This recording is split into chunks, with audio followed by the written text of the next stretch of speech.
तो Avengers end game 100-200 बार देखने के बाद और लोकी के नेक्सस इवेंट को पूरी तरह समझने के बाद मेरे मन में विचार आया कि अगर 2012 वाला थानोस एंड गेम में 2023 में आकर मरा तो ये तो क्लियरली एक नेक्सस इवेंट हुआ। अगर 2012 वाला लोकी टेसरेक्ट लेकर भाग सकता है और उसे टीवी पकड़ सकती है तो थानोस जो कि द स्ट्रॉन्गेस्ट बीइंग है पूरे यूनिवर्स का, उसका गायब होना क्या नेक्सस इवेंट नहीं था? फिर इन्फिनिटी वॉर वाले इवेंट्स कैसे होंगे जिसमें थानोस यूनिवर्स की आधी आबादी खत्म कर देता? सोचने की बात तो ये भी है और इसलिए आज मैं बात करूंगा कि क्यों आयरन मैन का स्नैप एक नेक्सस इवेंट था और वो क्यों एक नेक्सस इवेंट नहीं बना और टीवी वालों ने टोनी को क्यों नहीं पकड़ा। तो please help me reach 100 subscriber. Welcome to the channel captain वैभव।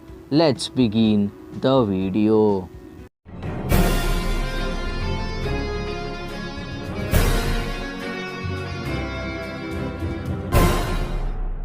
तो ये सब गड़बड़ स्टार्ट होती है एवेंजर्स के टाइम ट्रैवल करने से। जहाँ उनका टाइम ट्रैवल करना इतना मैटर नहीं किया टीवी के लिए, क्योंकि बाद में अपने कैप ने सारे इन्फिनिटी स्टोन्स वापस कर दिए जिस टाइमलाइन से लाए थे। लेकिन प्रॉब्लम तब होती है जब टीवी लोकी को अरेस्ट कर लेते हैं, लेकिन आयरन मैन जिसने पूरी की पूरी चितौरी आर्मी और थानोस जितने पावरफुल बीइंग को चुटकियों में मिटा दिया, इस बार में टीवी एफ बराबर भी ध्यान नहीं देती। अब मैं बताता हूँ कि टोनी का स्नैप करना एक नेक्सस इवेंट कैसे बनता है। सबसे पहली बात कि अगर टोनी स्नैप करता है तो 2012 वाला थानोस 2023 में आकर गायब होता है, यानी कि उस दूसरे यूनिवर्स में जहाँ 2012 वाले हमें दिखे वहाँ थानोस है ही नहीं। और थानोस नहीं है मतलब उस वाले टाइमलाइन में गमोरा और नेबुला अभी एग्जिस्ट ही नहीं करती। गार्डियंस ऑफ द गैलेक्सी बिना नेबुला के फॉर्म नहीं होगी। और मोस्ट इंपॉर्टेंट बात, थानोस का स्नैप कभी नहीं होगा। इसका मतलब दुनिया की आधी पॉपुलेशन उस टाइमलाइन में कभी इरेज ही नहीं होगी।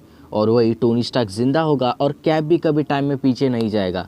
थॉर कभी मोटा नहीं होगा और नताशा कभी मरेगी नहीं। यानी कि कुल मिलाकर 2012 वाले यूनिवर्स में आगे चलकर एमसीयू वाली स्टोरी नहीं होगी, जो कि एक नेक्सस इवेंट माना जाएगा। क्योंकि अगर टीवी वाले लोकी के टेसरेक्ट लेने से उसे पकड़ सकते हैं तो थानोस का गायब होना उन्हें क्यों महसूस नहीं हुआ? और वही थानोस जैसे बीइंग के इस यूनिवर्स से गायब हो जाने से बहुत ही यूनिक टाइमलाइन क्रिएट होगी जो कि टीवी होने नहीं देती। तो इट्स प्रूव कि टोनी का स्नैप करना एक नेक्सस इवेंट था। लेकिन अगर सवाल निकला है तो इसका लॉजिकल आंसर भी होना चाहिए, जो कि मेरे पास है, जिससे हम बोलते हैं थियरी।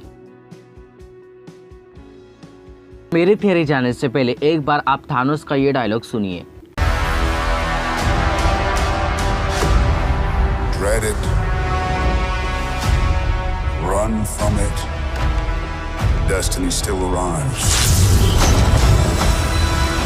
थानोस किस फेलियर की बात कर रहा है और वो क्यों बार बार डेस्टिनी की बात कर रहा था? Why destiny still arrives? So इसका दी मोस्ट लॉजिकल आंसर निकल कर आता है कि आयरन मैन ने स्नैप करके थानोस को फिर से 2012 में भेज दिया।